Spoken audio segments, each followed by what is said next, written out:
오늘 본문을 가지고 우리의 소망이신 하나님이라는 제목으로 함께 말씀을 나누려고 합니다. 우리는 지난 시간에 하나님께서 요나를 극한의 상황까지 몰아붙이시는 장면을 우리가 살펴보았습니다. 그래서 하나님께서는 제비뽑기를 통해서 요나를 다른 사람들과 분리시키셨고, 또 이로 인해서 요나가 하나님께 진정으로 회개할 수 있는 기회를 몸소 주셨습니다. 그러나 요나는 여전히 회개하지 않았고 하나님께로 돌이키지 않았습니다. 그래서 하나님께서는 요나를 향해 더욱 바다를 흉흉하게 만드셨습니다. 그리고 이제 그 바다 한가운데에 요나를 빠뜨리셨습니다. 이런 상황으로 인해 요나는 이제 자신의 인생에서 가장 최대의 위기, 죽을 수도 있는 그 위기를 맞이하게 되었습니다. 하지만 이는 요나에게 있어서 죽음의 위기가 아닌 이미 예비된 하나님의 은혜였음을 깨닫는 상황이었습니다. 왜냐하면 오늘 우리가 읽은 본문 17절에 등장하듯 하나님께서는 이미 요나를 위해서 예비하신 큰 물고기를 준비하셨기 때문입니다. 그리고 성경은 요나가 물고기 뱃속에서 3일 동안 있었다라고 말하고 있습니다. 며칠 동안 있었다고요? 3일 동안. 네, 잘 듣고 계시네요. 이곳에서 요나는 하나님의 은혜를 경험했고 자신의 죄를 뉘우치면서 우리의 소망이신 하나님을 발견하는 그 은혜를 경험하게 되었습니다. 다시 말해 물고기 뱃속이 흉흉한 바다 가운데서 자신을 지켜줄 만큼 안전해서 요나의 마음 가운데 근심이 사라질 수 있는 그 장소였기 때문에 그 물고기 뱃속이 은혜였던 것이 아니라 그곳에서 요나의 삶이 180도 변할 수 있었기 때문에 요나에게는 그 물고기 뱃속이 은혜였다는 것입니다.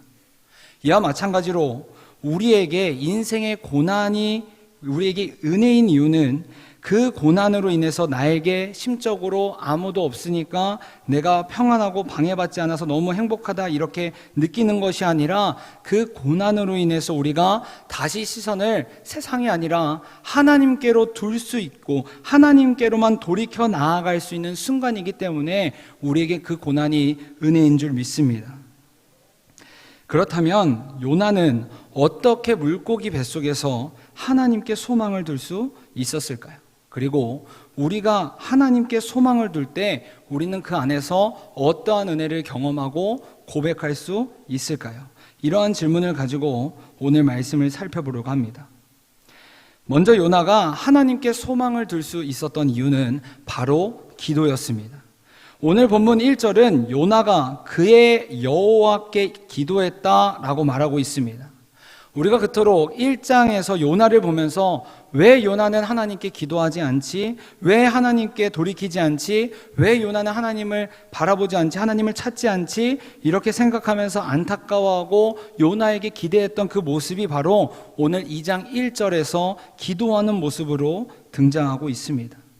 즉 요나는 고난의 순간에 자신의 기도를 들으시고 응답하시는 하나님께 기도하기 시작했다는 것입니다.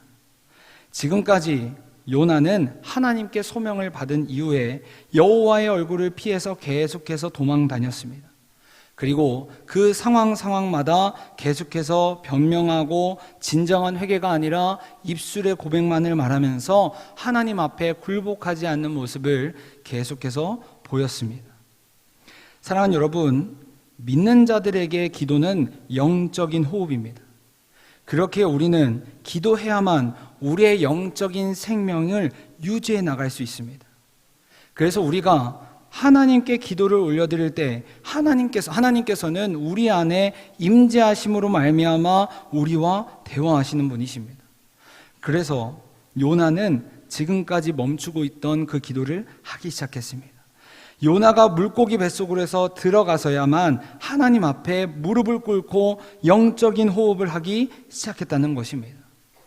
이렇게 볼 때 요나는 우리가 너무나도 잘 알고 있는 누가복음에 등장하는 탕자와도 같다라고 말할 수 있습니다. 누가복음에 등장하는 그 탕자도 아버지를 떠나서 자신이 가지고 있던 모든 것을 다 쓰고 잃으며 그 삶의 밑바닥으로 내려갔습니다. 그리고 그때서야 그의 마음 가운데 자신의 아버지를 생각하기 시작했습니다. 그렇게 탕자는 아버지를 떠올리자마자 아무것도 안 보이던 그의 인생 가운데 한 줄기의 빛의 소망을 마주하게 되었습니다. 이와 마찬가지로 요나 역시 그의 삶 가운데 가장 밑바닥에서 하나님 아버지를 향해 기도하기 시작하자 그의 삶 가운데 소망이 생기고 미래가 보이기 시작했다는 것입니다. 그래서 우리가 지금까지 살펴본 요나 1장과 오늘 우리가 읽은 요나 2장은 180도의 분위기가 바뀌었다는 것을 우리가 잘 알 수 있습니다. 왜냐하면 요나가 하나님을 떠올리며 기도함으로 인해 요나 마음 가운데 요나 그 심령 가운데 변화가 나타났고 우리의 인생의 소망이신 하나님을 발견했기 때문입니다. 그러므로 사랑하는 여러분, 우리가 아무리 우리 인생 가운데서 밑바닥에 있는 것 같아 보일지라도 우리가 우리 하나님 아버지께 기도만 한다면 우리 안에 소망이 있는 줄 믿습니다. 왜냐하면 우리 하나님께서는 우리가 하나님께 기도할 때 우리 안에 함께 하시며 우리의 삶을 끝까지 인도하시기 때문인 줄 믿습니다. 예전에 가난한 농부의 아들로 태어난 사람이 있었다고 합니다. 그래서 그는 어려서부터 구두 닦기 일을 하면서 어렵게 학교를 다녔다고 합니다. 그러다 보니까 그 소년 마음 안에는 가난한 농촌이 너무나도 싫었고 저 농업 기술이 발달한 덴마크라는 나라에 유학을 가서 그곳에서 기술을 받아 한국 농촌을 부흥시키는 것을 꿈꿨다고 합니다.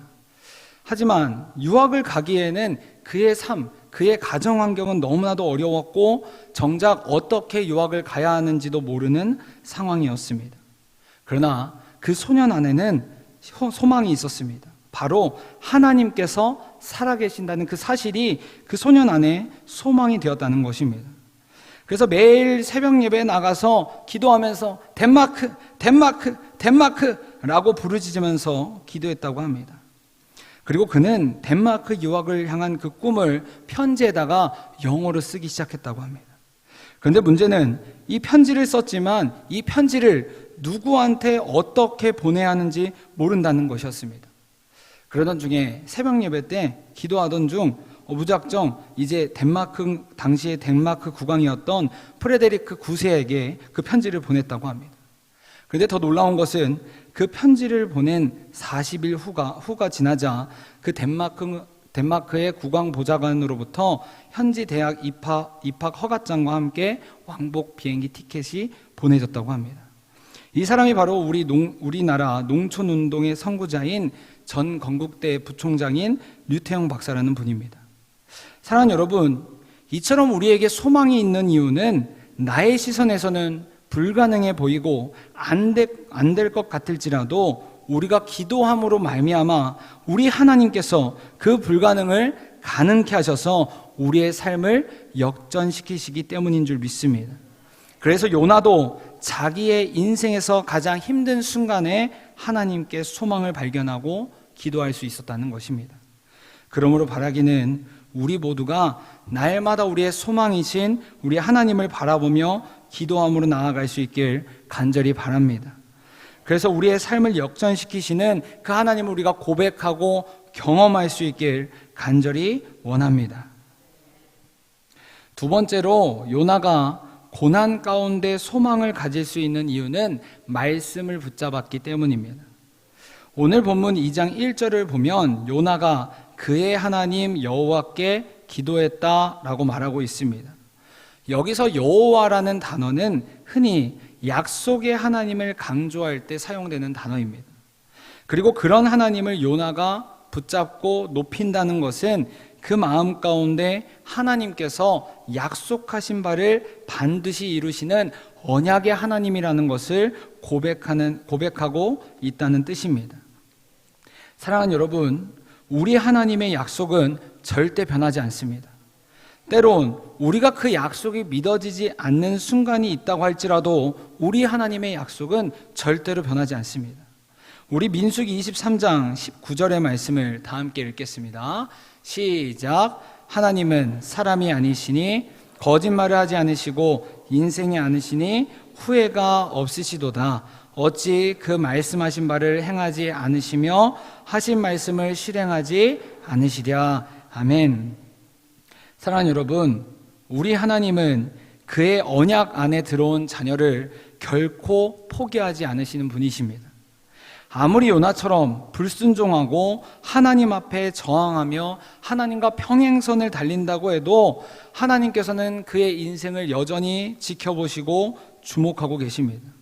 그리고 그가 밑바닥 가운데 하나님의 말씀을 떠올리고 다시 하나님을 붙잡는다면 그 사람에게 하나님께서 직접 다시 찾아가셔서 그를 구원하시는 분이 바로 우리가 믿는 하나님인 줄 믿습니다. 그래서 요나는 자신의 인생에서 신앙 선배들을 끝까지 인도하였던 그 언약의 하나님, 약속하시는 그 하나님을 믿음으로 신뢰하며 소망을 품고 기도했습니다. 그래서 실제로 요나가 기도했던 내용을 보면 시편의 내용을 가지고 기도했다는 사실을 우리가 발견할 수 있습니다. 요나가 스올과 같은 그 물고기 뱃속에서 하나님을 찾았더니 하나님께서는 요나 가운데 그 말씀을 생각나게 하셨다는 것입니다. 왜냐하면 하나님의 말씀이 근거가 되어서 우리가 말씀을 붙잡고 하는 그 기도에는 힘이 있고 능력이 있어 우리가 지속적으로 믿음으로 나아갈 수 있게 만들기 때문입니다. 따라서 우리가 하나님께 기도하며 그 하나님의 마음을 받아 응답을 받는 것도 중요하지만 우리 안에 말씀이 없으면 그것은 모래 위에 지은 집같이 금방 무너지게 된다는 것입니다. 그렇게 요나가 물고기 뱃속에서 약속의 하나님, 그 언약의 하나님을 신뢰하며 기도했다는 사실, 그리고 또한 우리 하나님께서 요나에게 하나님의 말씀을 떠올리게 만드셨다는 그 사실, 그리고 그 말씀을 붙잡고 입술로 고백하고 마음을 담아 하나님께 올려드렸다는 그 사실이 우리에게 소망인 것입니다. 그래서 하나님께서는 우리가 하나님께 기도할 때 하나님의 말씀을 떠오르게 하시며 응답을 주시는 분이십니다. 왜냐하면 아무리 우리가 힘들고 어렵다고 할지라도 변하지 않으시는 그 하나님의 말씀을 붙잡을 때 우리는 다시 살아갈 수 있는 힘과 능력을 경험할 수 있으며 그 말씀이 바로 하나님께서 나를 그냥 내버려 두시지 않고 여전히 주목하시고 붙잡고 계신다는 하나님의 사인이기 때문입니다. 그러므로 바라기는 우리 모두가 날마다 하나님의 말씀을 붙잡는 힘을 기를 수 있길 간절히 바랍니다. 그리하여서 우리가 반석 위에 지은 집같이 어떤 어려움이 우리에게 찾아온다고 할지라도 어떤 고난과 문제가 우리를 찾아와서 흔들려고 할지라도 그것으로 말미암아 말씀으로 말미암아 우리가 흔들리지 않고 하나님께만 소망을 두며 하나님만을 바라보는 우리 모두가 될 수 있길 간절히 바랍니다. 마지막으로 요나가 고난 가운데 하나님께 소망을 발견할 수 있었던 이유는 바로 하나님의 섭리, 하나님의 주권을 인정했기 때문입니다. 우리 오늘 본문 3절의 말씀을 우리 다 함께 읽도록 하겠습니다. 시작. 주께서 나를 깊은 속 바다 가운데 던지셨으므로 큰 물이 나를 둘렀고 주의 파도와 큰 물결이 다 내 위에 넘쳤나이다. 아멘. 지금 오늘 본문 3절을 보면 요나는 자신이 깊은 바닷속에 빠진 이유, 그리고 자신 가운데 파도와 물결이 넘쳤던 이유가 바로 주님의 손길 때문이었다고 고백하고 있습니다. 즉 요나는 마치 자신이 재수가 없어서 제비에 뽑히고 또 물결이 가라앉지 않자 운이 없어서 바다에 던져져서 지금 이 상태가 된 것이 아니라 이 모든 상황 가운데 나의 삶을 인도하시는 주님께서 하신 일이라는 그 사실을 인정하고 고백하고 있다는 것입니다. 그동안 하나님의 일과 하나님의 뜻을 모른 척하던 요나였지만 자신의 인생의 주관자는 오직 하나님이시고 자신의 눈이 보기엔 안 좋은 일이고 어려운 일처럼 느껴졌던 그 순간들조차 하나님께서 자신을 위해서 일하고 계셨다는 그 사실을 인정하고 있다라는 것입니다. 따라서 요나가 3절에서 자신이 깊은 바다 가운데로 던져졌다라고 말하는 것은 하나님 앞에서 요나가 불평불만을 하는 것이 아니라 자신의 삶을 돌아보니까 이렇게 자신이 지금 고생을 하고 있는 이유는 바로 자신이 하나님을 등지고 살았기 때문이라고 하는 적극적인 신앙의 고백이고, 이제는 내가 하나님께로 돌아가겠다는 신앙의 결단, 마음의 결단인 셈입니다. 결국 요나는 모든 일을 하나님 편에서 볼 수 있게 되었고, 하나님의 일 가운데 하나님의 시선으로 해석할 수 있는 시야가 열렸기 때문에 고난 가운데서도 소망이신 하나님만을 바라보며 의지할 수 있게 되었다는 것입니다. 따라서 우리 역시 지금 나에게 일어나는 모든 일을 다 이해할 수 없을지라도 요나처럼 우리의 모든 일이 주님의 손길이었음을 우리가 고백할 수 있길 간절히 원합니다.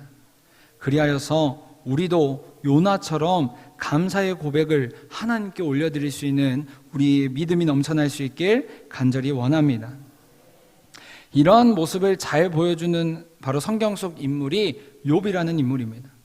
우리가 너무나도 잘 알다시피 욥은 부유한 사람이었습니다. 그리고 자녀들도 많았고 하나님과 주변 사람들에게 칭찬을 받는 사람이었습니다.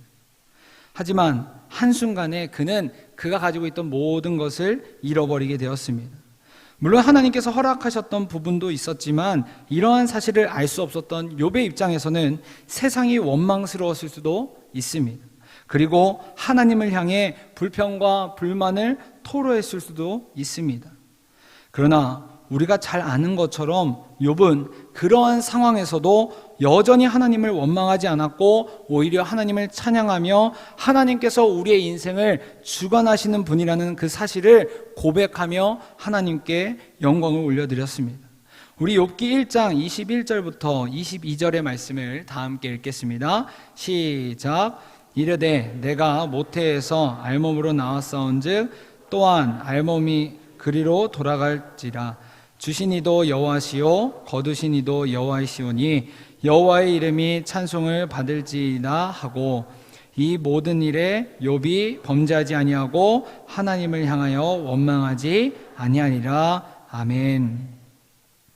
이와 마찬가지로 요나 역시 하나님의 섭리와 주님의 손길 안에서 우리의 인생이 움직인다는 사실을 인정하자 그 고난 가운데서 소망을 바라보며 하나님을 찬양하고 의지할 수 있는 믿음이 그 안에서 생겨났다는 것입니다. 그러므로 바라기는 우리 모두가 날마다 살아계신 하나님께서 우리의 삶을 다스리시는 주인이심을 고백하며 인정하는 삶을 살아갈 수 있길 간절히 바랍니다. 우리가 오늘 불렀던 그 찬양의 고백처럼 좋으신 하나님께서 여전히 우리의 길을 인도하신다는, 가장 선한 길로 인도하신다는 것을 우리가 믿음으로 고백하며 믿고 의지하며 나아갈 수 있길 간절히 원합니다. 그리하여서 우리가 어떠한 순간을 마주한다고 할지라도 하나님께 소망을 두고 우리가 살아갈 수 있길 간절히 바랍니다. 이와 같이 우리가 요나처럼 소망이신 하나님을 붙잡으며 살아갈 때 오늘 본문 4절의 말씀처럼 우리가 주의 성전을 바라볼 수 있다라고 말하고 있습니다. 사랑하는 여러분, 당시의 성전은 이스라엘에게 있어서 영적으로 최후의 보루였던 곳입니다. 왜냐하면 성전은 자신이 지은 모든 죄를 대속하는 장소였기 때문입니다. 그래서 하나님 안에서 용서를 받고 회복된 그들은 그곳에서 하나님을 예배하는 자들로 살아가며 예배하는 모습을 보였습니다. 또한 성전은 궁극적으로 주님이 계신 지성소와 주님이 계신 보좌를 뜻합니다. 그래서 성전은 하나님께서 당신의 백성을 만나는 화해의 장소였고 하나님의 임재를 상징하는 곳이었습니다. 그러므로 우리가 성전을 바라본다는 뜻은 우리의 모든 것이 하나님 안에서 회복되어서 하나님과의 관계가 온전히 세워지며 우리가 영원히 하나님의 임재 안에 거하는 백성으로 살아갈 수 있는 은혜를 누릴 수 있다는 그 뜻을 담고 있습니다. 그러므로 사랑하는 여러분, 바라기는 우리 모두가 요나와 같이 우리가 기도를 통해서 말씀을 통해서 하나님의 주권을 인정함으로써 우리의 소망이신 하나님을 바라보며 나아갈 수 있는 믿음이 부어지길 간절히 소망합니다. 그래서 우리를 향해 달려오는 그 고난을 이기고 극복해 나갈 수 있길 간절히 소망합니다. 우리에겐 하나님께서 계시기, 우리의 모든 상황과 환경을 이미 십자가에서 다 이루시고 승리하신 우리 주님이 계시기에 이 세상을 살아갈 때 우리가 주님의 힘으로 말미암아 세상을 넉넉히 이기며 살아갈 수 있는 하나님의 자녀, 하나님의 군사가 될 수 있길 간절히 소망합니다. 우리가 남은 한 주간 살아갈 때 각자의 자리에서 우리가 오직 주님만을 바라보며 오직 주님만을 붙잡으며 살아갈 수 있길 간절히 소망합니다.